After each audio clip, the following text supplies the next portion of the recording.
welcome to another exciting episode of my life. Tennis all this time, talking all this rhyme, booty, and that beast, Yo, let me tell you about this movie. Now, one of my favorite Disney movies of all time has always been Beauty and the Beast. So as soon as I heard the remake was coming, I was like, oh my god. I was nervous, I was scared, I was aroused. Because in the world of remakes and reboots, once you hear that your favorite movie is being remade, you're concerned. This could have went either way. But then I read the casting and they had Hermione Shiny Henny was in this. I was like, okay, she is Belle. It works. Then you had Olaf's a gay. Oh, I can't say that. I'll get flagged. Whoops. Make sure you're not on restricted mode. That's a thing now. And after actually sitting down and seeing this movie, where do I even start? Now this video I guess is gonna have spoilers. How do you spoil a movie that came out 25 years ago? If you don't know the damn movie by now, you have the problem. This movie basically plays out just like it does in the animated movie, with some minor adjustments to actually bring more realism. The only main difference for me takes place in the beginning of the movie when they replace the magical stained glass window telling the tale that's old as time and replacing it with actual narration, seeing what's going on with real people. And I'm just like, alright, bunch of dancing French people in wigs, but I mean, that's cool, I guess. So, right after that, they played one of the best intro songs to any movie of all time, you know, Belle, where she's basically going around being all like, hello peasants, you all disgust me. Hello peasants, you all smell bad. Filthy peasants, I'm better than all of you, because I read books. Fuck you! Fuck you! Fuck you! Fuck you! Fuck you! But in this movie, they actually give more backstory towards her relationship with the townspeople and actually show that the townspeople are all big bag of dicks that don't like her because she know how to read. Like, she read good, I don't like her, I don't trust her, she got that education. I ain't like that. In this version of the movie, they also make her the inventor rather than her father. Her father's an artist doing art things, and she's just someone who's brilliant and uses her mind, which is no place for a woman. How dare you not be in the kitchen making that soup or But all the music, all the classic songs that you remember in the original movie, they are done fantastically. Girl, when I heard Belle, when I heard the Beauty and the Beast, I had several eargasms all over the place. Just like I was smiling from ear to ear. Take me now, movie. Yes. It's just a lot of children were in that theater. You heard the applause, just like yas after each song, because you know they were excited. I was about to join them. I was like yas. And besides making him an artist, they made Belle's father more realistic too. Like when he's out there going to the dark pathways, you go the safe way, or should we go down this dark, murky, abandoned road that no one ever heard of and probably has Michael Myers at the end? You know you messed up when your horse was even just like, no. Instead, they didn't have a choice because the tree fell one way. And they also kept true to the original iteration of the story. Originally, when Belle's father leaves home, he asks if she wants anything back from him, and she just asks for a simple rose. This movie actually pays tribute to that by having Belle's father actually take one of the roses from Beast's garden, which is why he gets locked up. He's just like, my life got all kinds of messed up because of a rose, so you in some shit now. One of my main concerns, honestly, was the portrayal of the Beast. I mean, okay, you got Dan Stevens in there. I was like, okay, he's cool. I'll kiss him on the mouth. Sure, Beast or not. I'm into it. I mean, what's a little fur, right? But the Beast has always been one of my favorite Disney movie characters ever. So I was really worried about the portrayal, but instead they actually give him a really great backstory, how he actually started off as being sweet and innocent, but then corrupted by his father after the death of his mother. Oh my god, character development. Oh my god, backstory. And then his father just took his brain just like, look, I'ma fuck it. I'ma fuck your brain up. And he still has all that comedic timing, and he's still the Beast that you know and love. And his relationship with Belle becomes more natural because unlike in the movie where they just fell in love in only 3 days, that movie took place in 3 days. You can check. They actually had things progress over time. And unlike the original movie where that Beast did not know how to do anything, read, that poor child, that poor ignorant child. And Belle basically had to teach her how to read again because she's basically freedom writers. He actually spent the time as a Beast reading, and they bonded over books. They bonded over a common interest. It became something that's realistic, something that's natural, something that actually happens in real life. And the supporting cast were all brilliant as well too. Mrs. Potts, Chip, Lumiere, Cogsworth, all brilliant in this movie, all beautifully casted. Be Our Guest was phenomenal still. It still held up to the original, especially with like a new age CGI twist on it. You actually got to live the experience. These effects were definitely made if you got the IMAX and 3D, which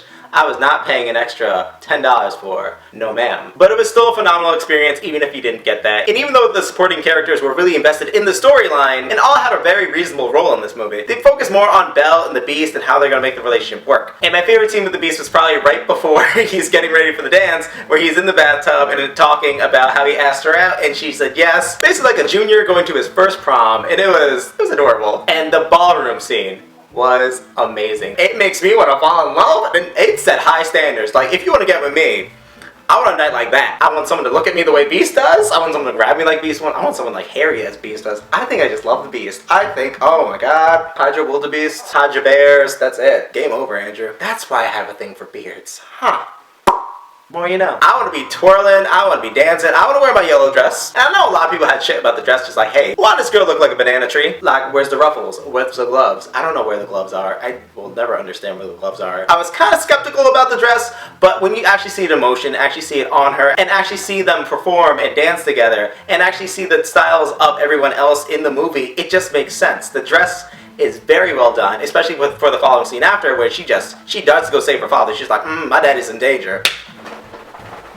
Yeah. And one thing that definitely deserves a mention is the original music in this movie. Belle's father sings a song, sure, everyone else sings a song, that's fine. They replaced Human again with Another Day of Sun, where all the inanimate objects talk about just like, yeah, what it was like when they're people. Why Belle actually chose to come back after saving the Beast. It gives a lot of exposition that wasn't necessary, but very nice to have. And one of the best songs in this damn movie, I think it's my favorite. I blast it every day, waking up, I'm just like, this is how I want someone to love me. Evermore by the Beast is phenomenal. That is the best song, that is the best sequence. As he lets her go, as she rides off to go save her father, as she just darts away from the castle and he knows that he's never gonna see her again. Her happiness means more to him than his life. My heart stopped. I think he is goals. They expanded so much more from the original relationship of them as two people who didn't really get along but ended up falling in love, and this song best represents that. And if you haven't heard it, definitely hear both versions of it. Hear the version with the Beast, and hear the version covered by some dude I don't know. Gaston is typical Gaston. I mean, right now I'm wearing blue to, you know, represent the Beast, but we all know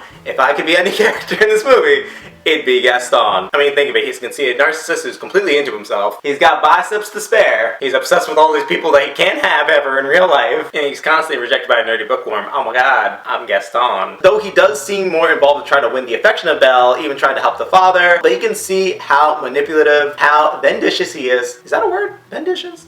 I think it is. To get Belle at any cost, not seeing her as a person, but seeing her as just a trophy to be won. He even goes as far as to following Belle's father to the castle, not finding it, getting so infuriated with Belle's father for not allowing him to marry his daughter, that he knocks him out and ties him onto a tree to basically get eaten by wolves. But the real turmoil comes with LeFou. You know, Olaf from freaking Frozen. He had the most character development in this movie, and it was unexpected, it was unnecessary, but it was so great for that character to expand on him. Because a lot of people gave him beef because, like, they were going to make him the gay character. Oh, he gay. Why is the minor character the gay character? He's just going to be comic relief, and everyone's going to make fun of him wanting Gaston's penis. I have always had a thing for these straight douchebags that will never love me or never treat me right, but I would do anything for them. I want me some of that. So I relate to LeFou. Was someone who admired Gaston, someone who wanted to get in Gaston's pants, but as he can see Gaston becoming more obsessed with winning over Belle and just losing his own morality because of it, LeFou actually questions his own morals and actually questions why he's even into this guy in the first place, and actually questions just why he should even help him. And when Gaston ultimately betrays him by just letting him get attacked by, you know, when the house tries to defend itself, LeFou actually comes to terms with it and actually switches teams and fights with the inanimate objects. LeFou does a complete 180. He actually becomes a very likable and very enjoyable character. Even in the mob song, he sings about how the wrong beast has been released, which I find funny because his name literally translates to the fool, but he definitely becomes more than that, and I really appreciate that, especially making it Disney's first canon gay character, someone that you can actually relate to and someone who's actually admirable and not just seen as comic relief. So good part on Disney, because everyone was concerned about that. I'm just like, yes, Thank you. But one of the big changes comes with the curse. And as the last petal falls, you actually see the repercussions of it all. You see all the inanimate objects become inanimate. You see them lose their life. You see them fade from existence. You see them almost die completely. And it hurts. It's almost, it's like half of Toy Story 3 when they're holding the hands and they go in the inferno. I was just like, oh my god. It's also explained that with the curse, all the townspeople forget about the castle and the people in the castle. But now it makes more sense that, you know, all the townspeople live right near this big ass castle and have no idea that it exists. You see that these people had lives outside the castle. Mrs. Potts meets her husband. Hogsworth reunites with his wife that he doesn't want. The soundtrack is amazing. The costume design is great because it fits their century, and it just makes you question just like the end of this movie, because I know if it's before the French Revolution, then they all dead. Guillotine. And one of my favorite lines in the entire movie is at the very end, and she just asks, do you ever think about growing a beard? And he growls at her. I'm just like, oh my god. Oh, I like the end of this movie. Ooh, I gotta find me a beast. This movie definitely holds up to the original. I definitely recommend seeing it for everyone. Bring your family, bring your friends, bring that one Tinder date that you accidentally matched with and now you just question, just like, why? How? Anyway guys, leave a comment below. What do you think of this movie? And also, if you want to see it, if you want to see it again, I want to see it 5 times. I'm going to buy the DVD, I'm going to buy the soundtrack. I'm obsessed with this movie. Holy crap. Follow my Snapchat. I sing the soundtrack a lot. It's bad. It's very bad. Anyway guys, I'll see you guys later. Stay awesome. Tale as old as time, song as old as rhyme, beauty and the